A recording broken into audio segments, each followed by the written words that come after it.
Greetings, City Schools community.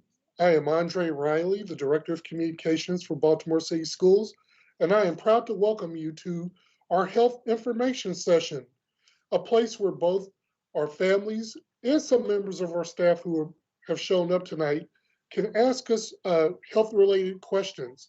We've invited an awesome guest from the University of Maryland Medical System. In this event is only for health. We're going to talk a little bit about the vaccine tonight. We're going to talk very lightly about some of the things that City Schools is doing to keep our students and staff safe. And we'll do this over the course of an hour. So we'll be done about 6:30. We're glad that you're all here. And we got a couple ground rules, so I'll go over those really quickly. First, if you have a question, if you're on Facebook, put in the comment section on Facebook. Do the same for Twitter and do the same for City Schools Television on YouTube. Those questions will be elevated to me and we'll do our best to answer them. We're going to move quick. Usually for these types of gatherings, we would have we'd have a great opening presentation, but we don't want to do that. We've heard the feedback from our previous events, and you guys just want to ask your questions and be heard and have us give feedback. So that's what we're going to try to do here. So before I invite our guest on, I'm going to hit just a few high notes, a few things I want you to know that City Schools is doing regarding health and safety. So let's go over those really quick. The newest one, some of you may have read in the newspaper today or you watched the board meeting last night, and you heard that we'll be offering asymptomatic testing. That's testing for individuals who are not showing COVID-like symptoms. We're going to stand up a pilot in the coming days, and we hope to expand that to a greater number of students. We're working out the details now. It's been a labor of love for the district, led by our chief of staff and her team. We've been pressing ahead. We didn't share ahead of time because these types of things take time to build. You got to bring in partners and you have to do all sorts of mechanical things. But we're almost there. We're really excited. So what you've heard about our asymptomatic testing, I can tell you it's coming and we're really excited about it. Stay tuned to baltimorecityschools.org for details. And this will support the current symptomatic testing that we already offer at our in-person learning sites. We're really excited about that. Again, these are for those instances where somebody is showing symptoms or we have reason to believe that they have COVID. We're working with a suite of partners, including the University of Maryland Medical System and Johns Hopkins University, among others, to offer this opportunity. So as we look to expand our second semester in-person learning option, we're going to bring back, we're going to have a greater ability to provide testing. We're really excited about that. Many of you have also heard that we are working with medical partners throughout the community to offer vaccinations for our staff that works at in-person learning sites. Really excited about that. We're making quite a bit of progress, but there's more to go. It depends on the availability of the vaccine here in Baltimore City. But no, we're moving as fast as we can to make certain that our staff, they're vaccinated. That's one more layer of protection that we can offer not only our staff, but our students and families as well. Super excited about that. But I do want to say for tonight's event, we're not here to talk about the City Schools testing program. We're here to talk about vaccinations in general. So you have a good sense of how effective the vaccine is, who's more likely to be impacted as far as getting their vaccinations early, and answer those secondary questions I know many of you have. And third, before we go, we invite our guests. We have, last week we rolled out an air and building readiness dashboard, and we ended up taking it down on Friday. There's been some questions to why, and I want to share a few of those tonight. The most important thing is the dashboard will be coming back much sooner than later. We've had a team working on it for the better part of a week. The challenge is we want to make certain that when you see the data that you're seeing an accurate picture in the early returns, or that some folks saw the data and they didn't interpret it correctly. So we want to make certain that we're being transparent and that we're being accurate. So you have a good sense of how we're doing as far as installing those air filters and those air purifiers. So I'm telling you, the dashboard's coming back. Please be patient with us. We're sorry for the inconvenience, but we want to do things right. And in this environment, sometimes taking a little longer means you're increasing your probability of doing something really well. Now, let's get to the focus of this night, which is health information and getting your questions answered. Dr. Tapia from the University of Maryland Medical System, would you mind coming on camera for me, please? Hi, how you doing? Can you introduce yourself formally, name and title? Sure. My name is Milagritos Tapia. I'm a pediatric infectious disease specialist and a professor in pediatrics at the University of Maryland. Right, thank you so much.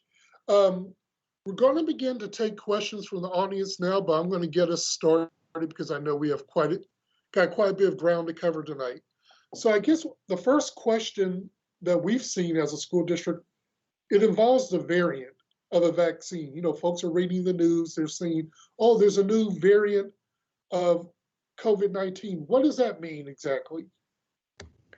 So what that means is that we're into this pandemic now over a year, of course. And so over that time, we have built up our armamentarium against this virus. And at the same time, the virus is also taking some time to make some changes, if you will, to shift a bit. And this happens. It happens with flu, for example, every year. That's why we have a different flu vaccine every year. And so this isn't, this isn't really unexpected. It's just that this is what's happening now. All right, thank you very much. And the questions are starting to roll in, but I'll ask you a more general question about the vaccine in general. How does the vaccine work? Some individuals have heard about 1 shot versus 2 shots. They've heard about a period that you have to wait. So in general, how many shots are required? And who makes that vaccine? I mean, where does it come from? Okay, so right now there are 2 vaccines that presently have an emergency use authorization that was given by the FDA. Those 2 vaccines are mRNA-based vaccines, so they're the ones that were manufactured by Moderna and by Pfizer.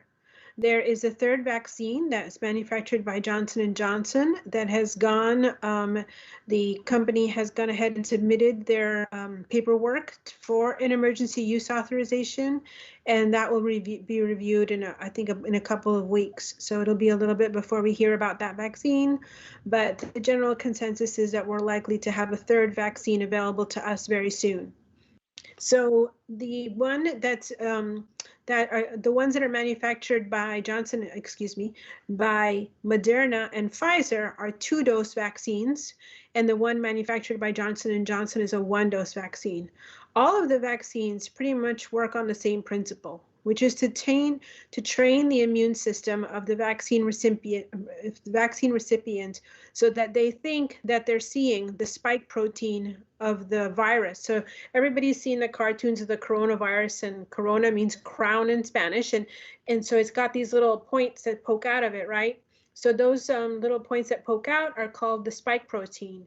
And all of these vaccines, in one way or another, are trying to train the immune system of the vaccine recipient to believe that they're seeing the real virus by presenting the spike and getting the immune system ready to make making antibodies so that when they come into contact with the whole virus, they will be ready and protected.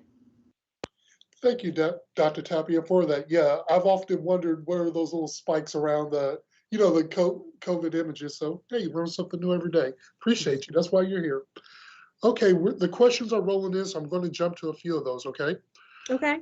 All right, we have a question from Katie Williams. And her question is, how will city schools keep my child safe with the new mutation? But I think a more general question for you, because you don't work for city schools, is with this new strain, do you have to take a different level of precautions? Or are you essentially taking the same precautions, with cleaning, washing your hands, wearing masks? Are you required to do anything different to get a different level of protection? No, in fact, you're correct. The precautions are the same, and the precautions would be the same even if we didn't have the variant circulating right now. We, the medical community, physicians have always said that even after you get the vaccine, you still need to continue to put on your mask, maintain your distance, and wash your hands.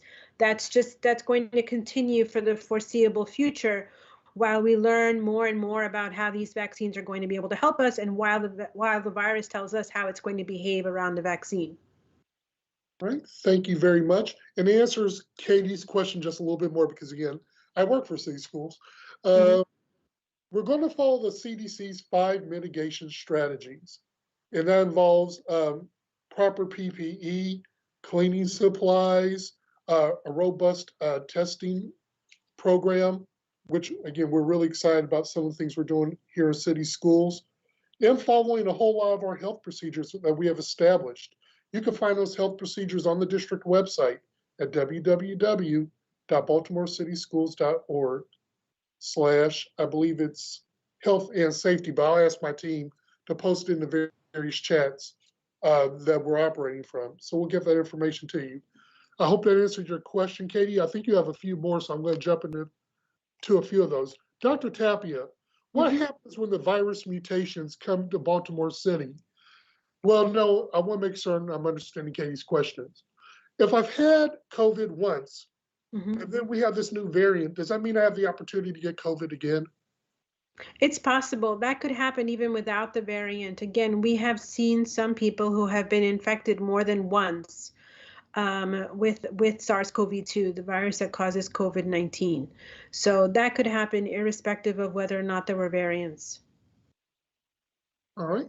I appreciate you. Thank you, Dr. Tapia. You're doing great, and the questions are coming in. We have a question on YouTube from Edward Porum. Porium, I hope I pronounced your name, Edward. If I didn't, my apologies. What are the side effects of the vaccine, and how long do they last? The most common side effects have included fever, pain at the injection site. You can get some redness at the injection site. You can get some joint pains, some muscle aches. You can get some chills.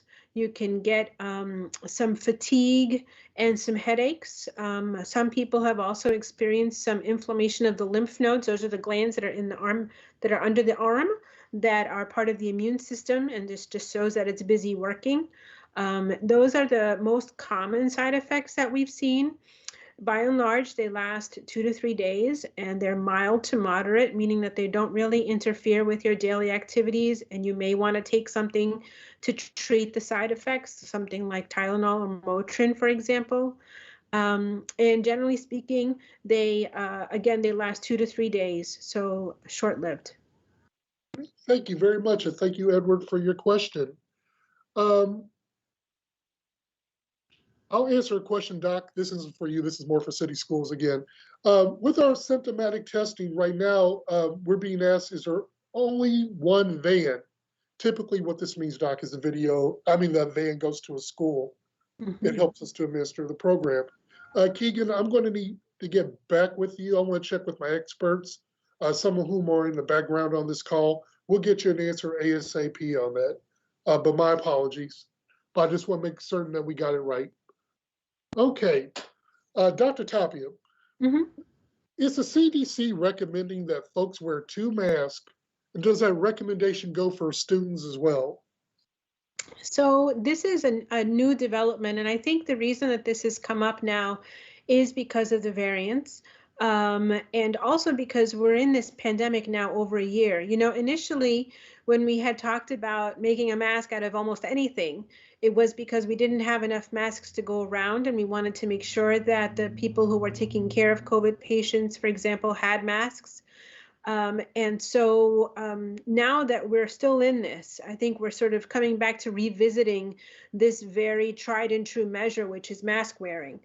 And so I think that the general consensus at this point is that if you It is preferable if all you have is if what you were using was a cloth mask to add a surgical mask to that, um, and so then double mask. And if you have different sort of more medical grade masks, you could just use those.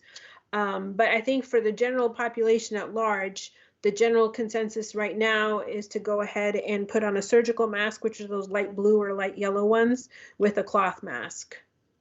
All right. And when you say um, a more medically, you used the term, I just missed it, a more professional mask, for lack of a better term. Are you Yeah. referring to the N95 mask? Yeah, so the N95s are generally recommended for people like physicians who are going to be seeing people who are infected, or other providers in some way who are coming into contact with people who are known to be infected. In those cases, what's recommended is, a bona fide N95 mask.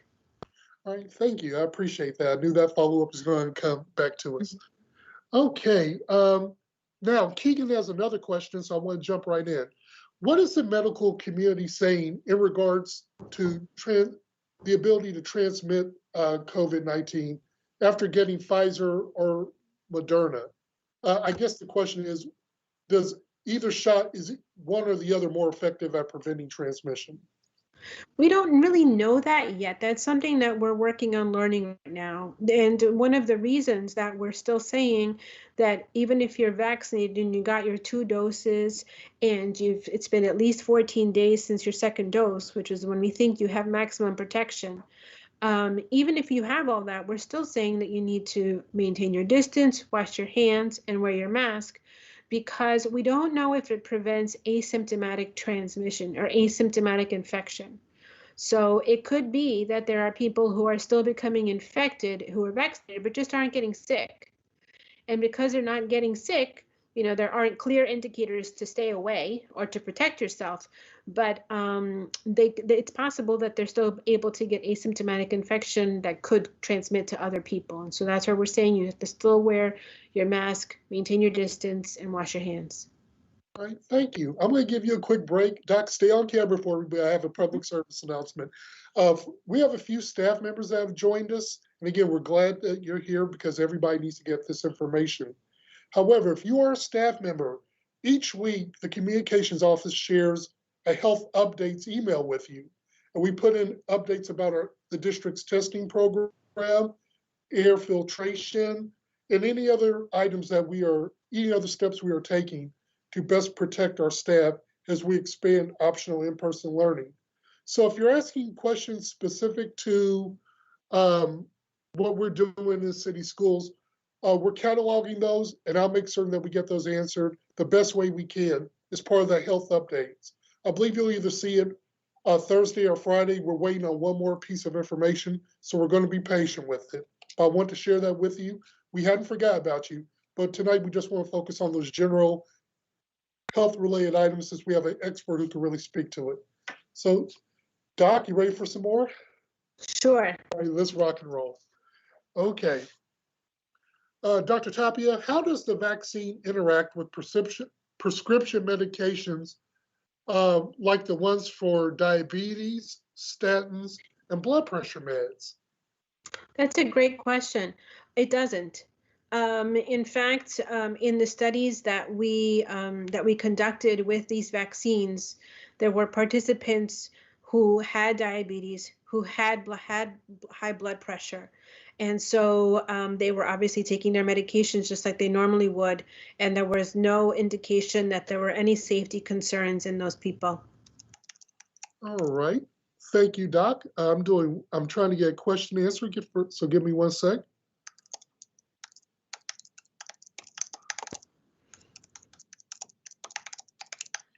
All right, let's get to another one.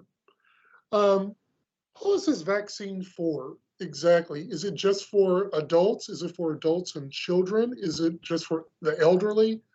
What's the target group for the vaccine? The target group eventually is for the whole world, literally everybody. And in order for us to do that safely, though, we still have to make sure that we do the studies that are needed for all of the populations that we want to use it in. So right now, what we have done is studies in adults that go all the way up to the elderly. And we have now started pediatric studies. And so, and though by pediatric studies, I mean for persons who are less than 18 years of age. And so we're progressively working down in age to get to school age and to then see if it's safe. But the intention is really for this vaccine to be for everybody. All right, thank you a lot for that. Um, we're going to transition away from the vaccine for just a little bit and more to COVID testing. I can ask you those questions, right? With a COVID testing, you can ask some. I know about COVID testing. Yes, this will be certain because I know we Okay. had talked about vaccines. All right, the question that we're receiving is there a recommended testing period by the CDC for COVID testing? I guess this person's talking about asymptomatic testing. Should you only test monthly? Should you test bi-weekly? What does the research say? I'm not aware of a recommendation regarding the periodicity of testing or the frequency of testing. I'm not aware of a recommendation in that regard. I think most of the time, asymptomatic testing is generally limited by the resources that are available. All right. Now, we got a couple more. You're doing great, Doc. Um, to follow up on our question about who is this vaccine for, we have a few folks that are asking, are kids being vaccinated right now here in Maryland, or are we just working on adults? Right now, routine, if we're going to call it routine vaccination, is just for adults. There are, however, pediatric studies that are going on, again, in children. To my knowledge, there isn't a site in Maryland right now that's testing children at this time. So I would guess that there are no children in Maryland who are presently vaccinated. Thank you very much. I appreciate that. Mhm. These questions are coming in pretty good, and I'm pretty excited. Um, I want to make certain I get you a good one. Um, how important is screening to protecting, as you know, those health screens, like when you go in buildings, they ask you, have you had exposure? Who have you been around? How important is that to preventing the spread of COVID, as opposed to saying wearing a mask? Is it equally important, more or less? Well, I think, the basic principles of prevention are still the same. Wearing a mask, and you'll hear me say this over and over again, wearing a mask, keeping your distance, and washing your hands. Where uh, screening upon entering buildings like you've described has been attempted is really for the cases where people don't realize that they're sick yet and are at risk of exposing people. So I think that by and large, this has been mixed. The results have really been mixed. And I think that depending again on the resources that are available to the organization that's trying to keep everybody safe, I think that there are priorities that need to be made. And if the priority is to buy enough masks and to buy enough hand sanitizer and to make sure that you have good enough air circulation in the building, that's probably where your money should go rather than to paying someone to stand at the door and take everybody's temperature. But if you have the money and the resources and to be able to implement that too, well, then great. Yeah, and I'll use this as a quick public service announcement. Here in city schools, you are required to participate in a health screening when you enter any of our buildings. Now, Ms. Thomas, Sana Thomas, I see that you had a different experience. And if you wouldn't mind, I'm going to ask my team to reach out to you because I want to ask you some follow-ups about that experience. If it happened as you described, that would not be appropriate. Yeah, folks need to have health screens when they enter our buildings. Mm-hmm. And that's part of how we will do our part as a school district. Um, Dr. Tapia, you may have mentioned this already, but I'm going to ask you again just to make certain I didn't miss it. Mm-hmm. How long do you think, well, based on the progression of the vaccine right now, how long will it be before it's available to children? So the studies in children have now started. And so what we're hoping is that we will have some results available to us by the end of the summer. Right? I appreciate that. Thank you. Yeah, I saw some more follow-ups. So I wanted to make certain that we got it answered. And that actually answered two more of them.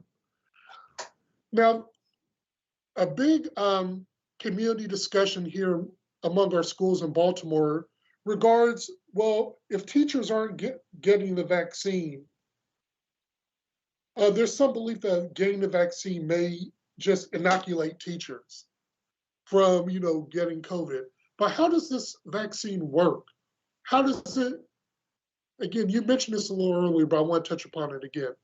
How does it protect the person who's being vaccinated? So again, what we're trying to do is to train the immune system of the person who's being vaccinated to believe that they are seeing, that the body is seeing SARS-CoV-2 or the virus that causes COVID-19, to train the body to think that it's seeing the whole virus when in fact, all that's happening is that it's being exposed to manufactured versions of the spikes. And so the body will then make antibodies toward the spike protein, again, which is on the surface of the virus, so that when the body comes into contact with the real virus, it is ready. It has already made antibodies toward those spikes. And so instead of the spikes attaching to the human cells and infecting the person, they will just be neutralized by those antibodies and they won't be able to infect. Thank you kindly. I've got to jump in for another public service announcement. Nia Floyd, you're asking, you say, are only teachers being vaccinated, or are in-person teachers being vaccinated? Currently, if you're a city schools employee who will be working in the in-person environment, we're working with our health partners to provide the vaccine to them. So I think I might have answered your question, but if I didn't, please let me know, and I'll take another pass at it. Wasn't that cool? Almost there, working through it. We have another question regarding, not for you, Doc, this is for city schools. Are we going to mandate that when the vaccine's available for students that they have to get vaccinated? And Dr. Tapper, you might be able to help me with this. Does anybody have the right to mandate that someone get a vaccine? I think at this point, the vaccines, as I said, they're not approved fully the way that the measles vaccine is or the pertussis vaccine is. They have an emergency use authorization. And I think the general consensus has been that while the vaccines are not fully approved by the FDA, that vaccine mandates are unlikely to occur. Okay, thank you for that. Yeah, I've seen several of those questions, both for our staff and our students. So I know that question is out there. We are really making good time, Dr. Tapia. I appreciate you being here with us tonight. If someone gets the COVID vaccine, and again, so they have their protection level, does it totally prevent them from spreading it to others? How does that work? We're not really sure yet. We're still learning the answer to that. We hope that it will prevent even asymptomatic infections, but that information is still coming in. Okay. Thank you very much. And Dr.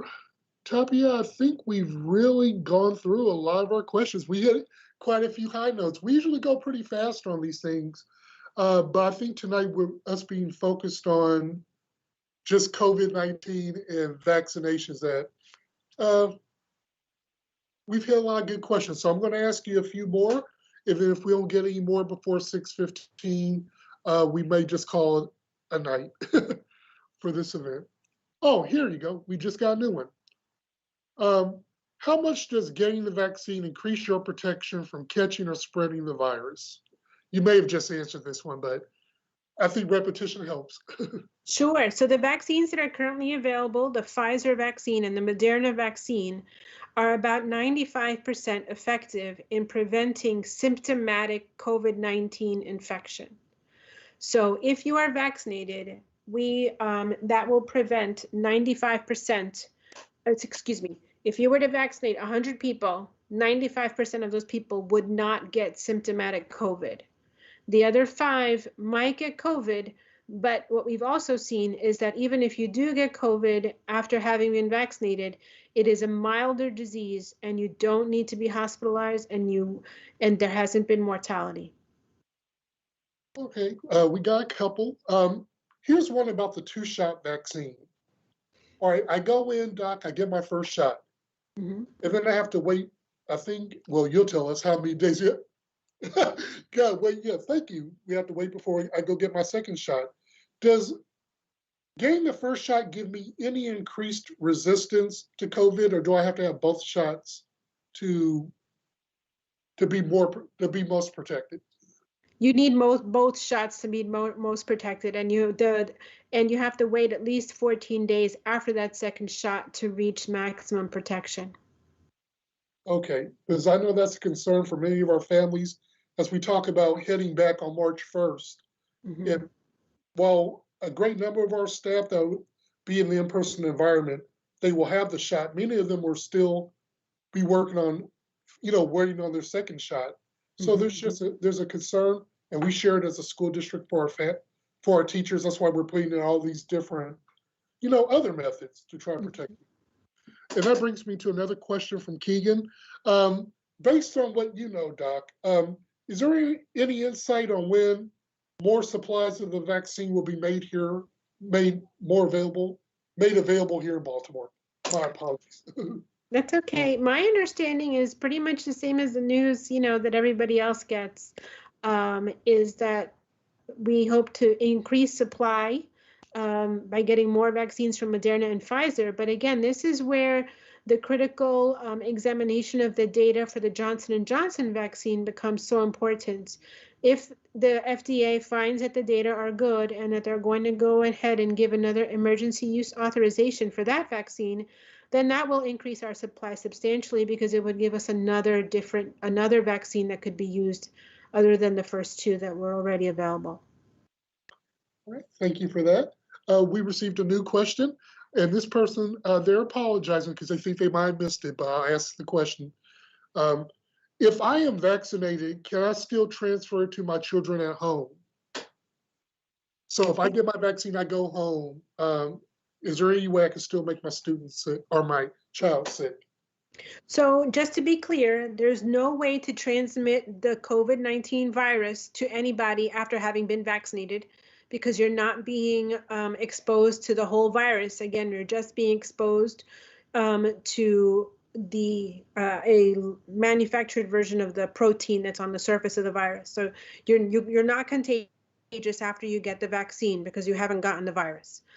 So number 1. Number 2, though, if the question was really more about can you still get infected, again, we're still learning as to whether or not we are able to stop asymptomatic infection with the vaccine.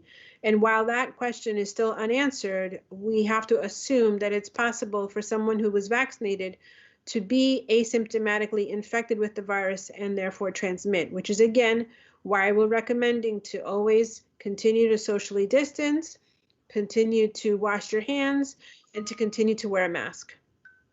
Thank you, Doc. Again, another public service announcement for City Schools question. We received a question earlier from Mike Pesa. Mike, I hope I pronounced your name correctly. If I didn't, please forgive me. You're asking, why is our plan only to test monthly or bi-weekly when the research says it has to be weekly to be effective? Well, Mike, I think I can clarify that a little bit. We have a symptomatic testing plan in operation already. And now we're also going to add an asymptomatic testing program. We've made no decisions about the frequency of testing for either of those programs. So that's something that we will provide when we roll out more information on asymptomatic testing. So I saw your question, but I didn't want you to walk away thinking that we ignored it. And we'll also be working with our expert health partners like Dr. Tapia to make sure that we provide great information. Doc, Renee Yates asked, Are the vaccines all exactly the same, or is one better than the other? And can you choose which one that you get? No, generally you cannot choose which one you get. What is available that day is what will be administered. And if it's and right now, since we're just talking about two-dose vaccines, you should go ahead and make sure to get the same manufacturer on the second dose. So if you got a Moderna first dose, then you should get a Moderna second dose. And same thing for Pfizer. Is one better than the other? So they do work differently. Again, the basic principle for all of them is to pretend or to again to train the body to think that you're seeing that spike protein, but they do work in different ways. So the mRNA vaccines actually are able to get the body to produce a version of the spike protein in the person who's vaccinated, and that's how it trains the immune system. And other vaccines are administering another virus to try to get that virus to make the spike protein inside the person who was vaccinated. So, but they're all variations on the same theme again. Trying to get the body to recognize that spike protein, to make antibodies for that spike protein, so that if ever comes in contact with the real virus, that it's ready with antibodies all ready to go. Thank you. Excellent job. I'm going to jump in because we have another city schools related question, and it regards a couple of things related to the vaccine that only we can answer. We've received this a question repeatedly, and I want to make certain I don't ignore it tonight. That why don't we just wait until our teachers get both doses of the vaccine before going back? And there are a couple of reasons. I just want to share that based on what we have on our second semester FAQ, which is on our website. The key thing is we have students that need this option. We're not making all students come back. It's still a family choice, whether you want to participate in optional in-person learning or not. And because it is an option, we think it will result in 20% or fewer of our students actually taking that option. So that right there kind of lowers our numbers. The fewer number of people at a building, the the less of an opportunity that you have of people bringing it into the building. We also believe, based on our efforts since September 28th, 2020, when we began offering in-person learning, we've had a single case of transmission at our school sites, and that was at a meal site, not within a classroom learning environment. We also are following the CDC's 5 mitigation strategies. And those involve having a robust testing program. So between offering that, between working with our staff to get them vaccinated as fast as possible, our great cleaning procedures, our more than $4.5 million invested in PPE to this point, and our continuing efforts to upgrade air filtration and air purification in our buildings, we believe we can do this safely. And our job right now is to demonstrate that, to offer opportunities like this one for families to learn more and to get your confidence. But we know many of you, you're not ready to make that step, and we understand it. But we're going to do our best to live up to the standards that we've set and to keep everybody safe. So I think that's the best answer. But we cannot let this event go by and not answering that one. Dr. Tapia, what's herd immunity? Herd immunity is when you have enough people in the population. So if you were to take a whole group of people, and there are enough of the people in the group that are immune that they protect the people who were not already vaccinated. So trying to think of a good example. I haven't had to give an example of this yet, so I haven't practiced a good answer. But the idea is to try to build a fortress around the people that are still vulnerable.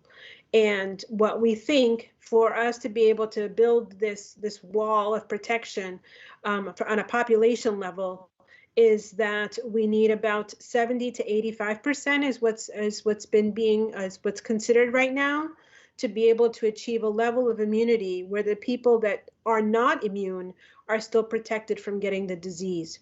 So again, the idea is that you have enough people that are protected, that they protect those who are not. kind of the way we protect our children, you know? Yeah, thanks. Yeah, I got 4 of them.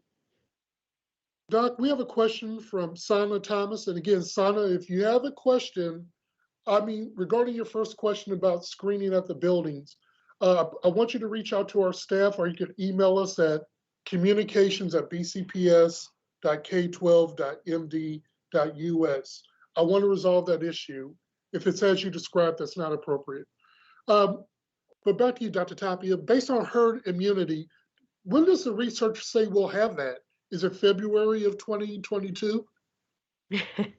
Well, I think that the general consensus right now is, and I keep on using those words, general consensus is because we're all, we have all the experts talking to each other and coming up with our best estimations, is that that will occur, you know, hopefully it really depends on how quickly we're able to get vaccine out. And so if we're able to really improve our vaccine delivery and get more people vaccinated and, you know, be able to build up that herd immunity, we hope that it will be by about the summer, fall or so, somewhere around there. All right. We've got a tricky question, but we try to be transparent on here, Doc, so we'll do our best. All Okay. right. I'm going to ask this question because it's my job asking. All right.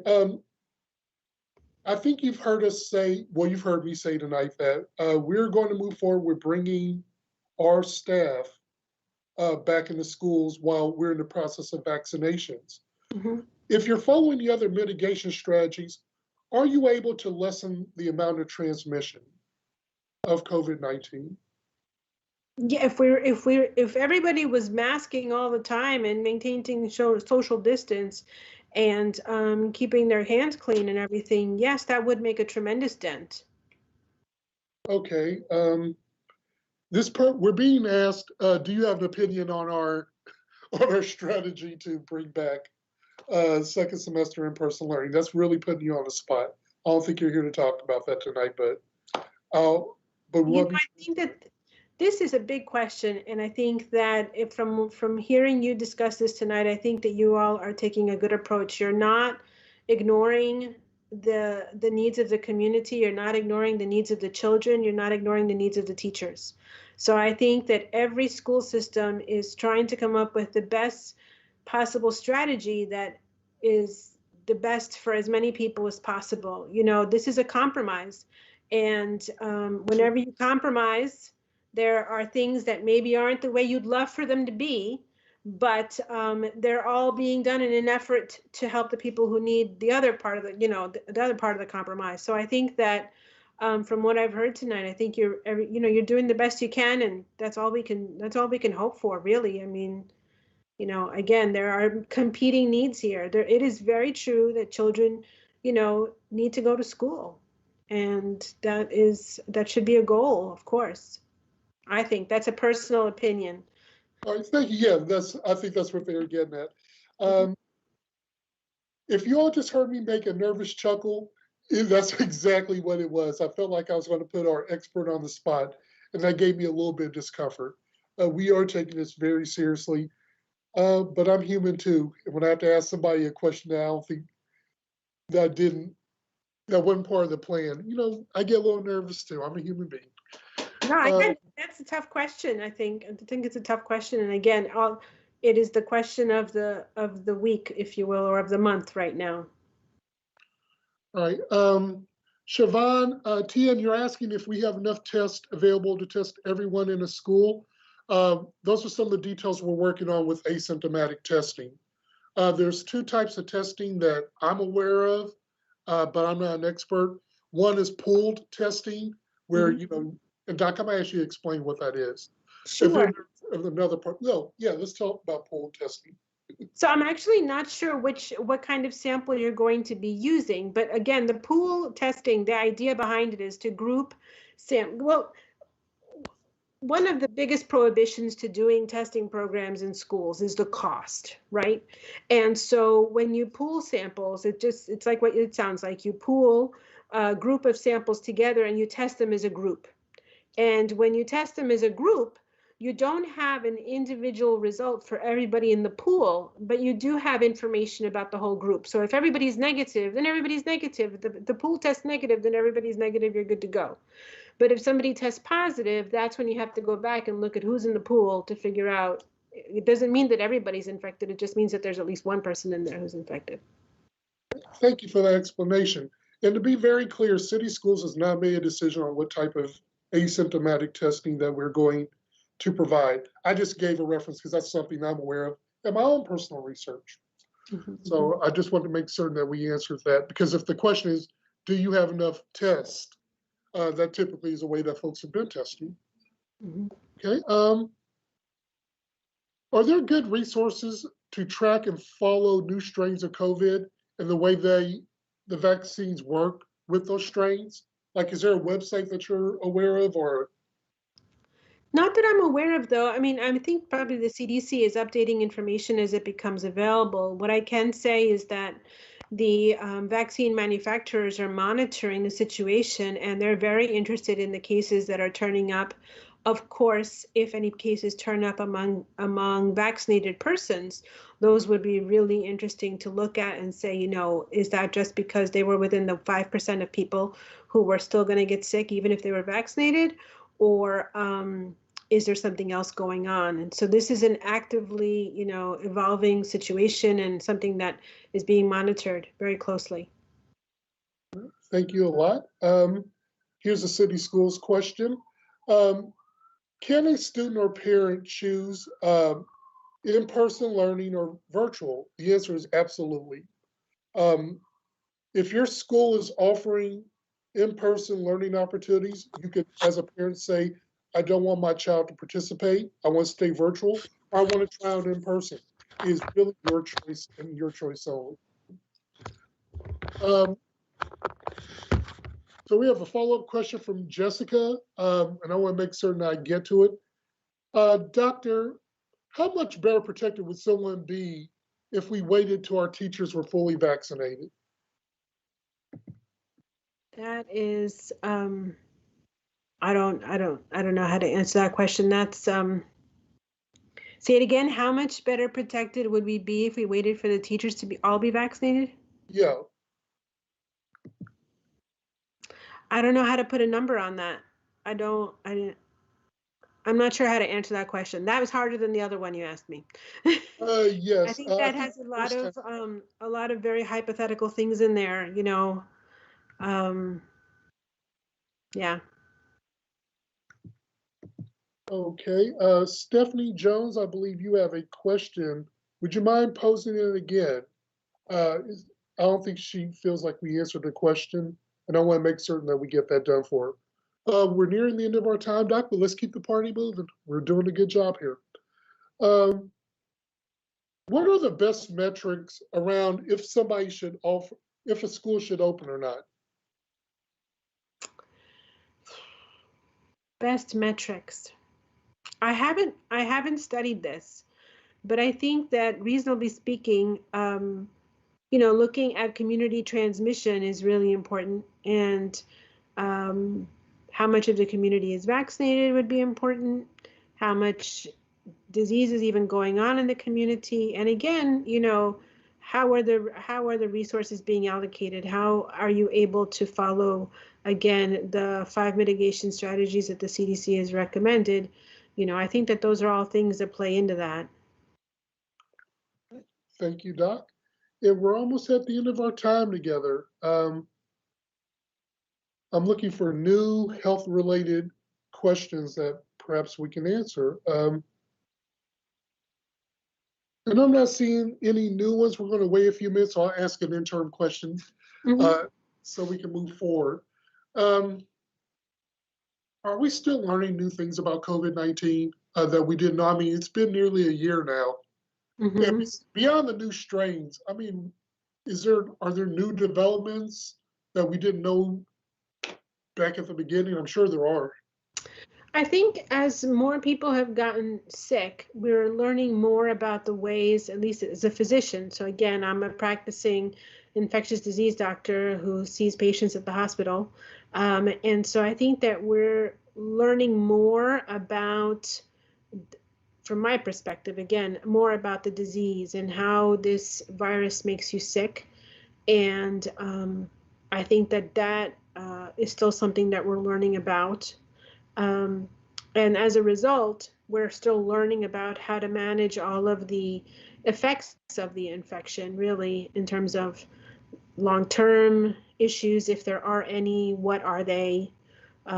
What can be done about them? How long-term is long-term? You know, some of the earliest people were now sickened a year ago or so. So how are they doing? Things like that. So I think on that front, we're still learning. Absolutely. All righty. I really appreciate you being with us tonight. Um, to follow up to Edward's question, you're asking about hybrid learning. I see what you're saying. You're asking if a student attends school tomorrow, but they're on virtual on Friday, will there be a hybrid opportunity? Right now, that's not the plan. It's right now, I believe it's one or the other. But if we are offering hybrid opportunities, I'll make certain that we share that with the community, Edward. That may not be a full answer to your question, but right now I think that's the best one I have. All right, two more, Doc, and we're about to wrap this party up. Mm-hmm. What are the best practices for anyone who is in a space with someone else who's eating and unmasking? Like, say I go to a restaurant, you know, folks drop their mask, eat, Mm-hmm. pick it up. Um, would if the mask breaks, will it be more harmful to someone if someone in that group has COVID? Sorry, it's a little bit of a rough question. I'm trying to read it to get through it. So, well, I tell you, I personally haven't been to an indoor restaurant since almost a year ago. So, and I think that if we're talking about cafeterias at workplaces and things like that, um, keeping people far away from each other, facing opposite directions is probably a good idea. Keeping the air moving, limiting the number of people who are in that shared space, limiting the amount of time that they have their mask off. This is not a time to dilly-dally in the lunchroom having conversations after you've eaten. All right. And I think you just answered a new question because that was kind of the point about, yeah, I'm sharing a space with someone, whether it be staff or students or people. If you all have to eat, like say in a lunchroom, the mask may have to come down if you're not socially distanced or eating at your own desk or eating in an environment where it's just you, like maybe in a car. I'm not certain. I'm not saying that's the case, everybody. Not advocating that you eat lunch in your car. So please don't add that. Final question, Doc. I think you just answered this one just a few minutes ago, but some things are worth repeating just to make certain that we're clear. Mm-hmm. Is it best practice to wait until teachers that want to be vaccinated or fully vaccinated um, before returning to in-person learning? I'm not aware of a best practices that has been published by anybody about this specific situation. So I think that right now what you're getting is a lot of professional opinion. I'm not sure that there is a consensus because teachers have just started to get vaccinated. But for many months now, some schools have been open. And I think that um, we have months long standing recommendations about how to do that. So I'm not sure that there is a best practices right now with vaccination of teachers. All right. Well, Doc, we're at the end of our time together. You have been great. I'm glad you joined us for our health town hall. We had some hard questions and we had some good questions. But the greatest part is across Facebook, Twitter, and YouTube that folks were able to bring those questions. I'm so glad that you joined us this evening. If you have questions about city schools health procedures, you can find them at www.baltimorecityschools.org. In the meantime, I am Andre Riley, the Director of Communications for Baltimore City Schools. I'm glad that you all joined us. If you have questions, you can email them to us. You can post them to us on social media. Um, and we'll do our best to answer them because that's what we're here for. Dr. Tapia, be safe. Thank you for joining us. Thank you to the whole University of Maryland medical system team, many of them who you can't see, but they helped us pull this together, and I'm so happy they did. You all have a great evening, and we'll talk later. It's been a great day in city schools. Goodbye. Bye.